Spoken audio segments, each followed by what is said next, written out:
We are back for another overtime session here at the 2025 National Youth Sports Summit, joined now by Matt Hong, President of Sports at Versant. Matt, appreciate the time. Thank you. Thanks for having me. Continuing our conversation on prioritizing the fans' streaming access and content in an interesting time period for Versant here as you uncouple from NBC Universal, as you build out that portfolio. How do you do so and make sure that you're taking the sports, especially to the young fan, in the way that they consume media?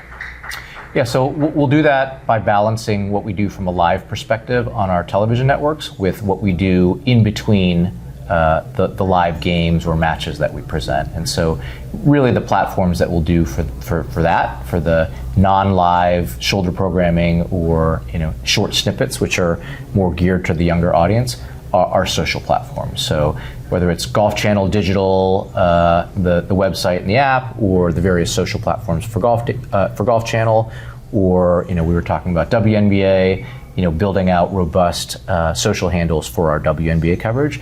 And so we'll really balance or supplement our live presentation of the games with social content that is geared more toward a younger audience. Able to keep the USGA Premier League, League One volleyball in the fold now, and of course I mentioned the 11-year deal here with the WNBA. We'll have regular season and playoff games on the USA Network.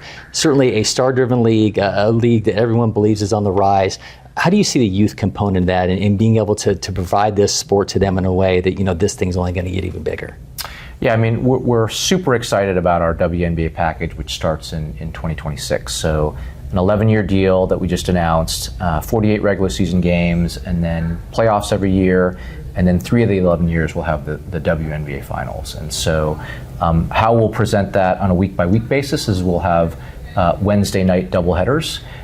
We've got some talent, some on-air talent, both for the games and the studios that we've just started to announce that we're very excited about as well.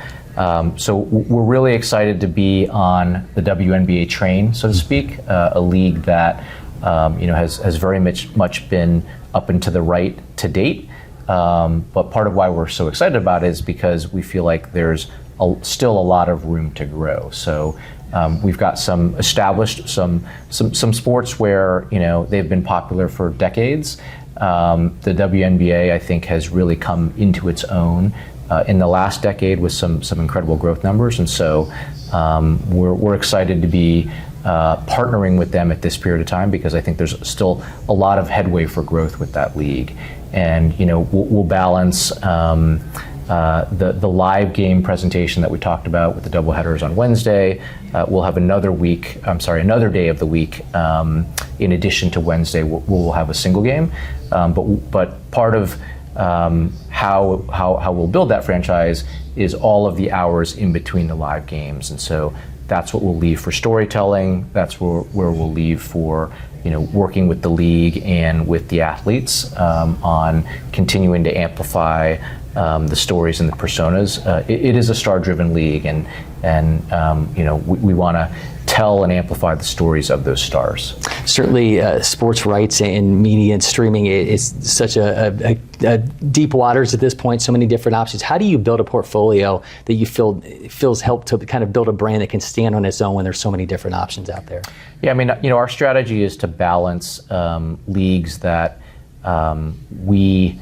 In this case, the NBCU which will soon be the former we, have had long-standing relationships with, the PGA Tour, NASCAR, WWE, and with new properties, at least properties that are new to us, that kind of bring on a new fan base. And then at the end of the day, we've got a pretty diversified set of fans, whether the diversity is in age, or in gender, or in geography.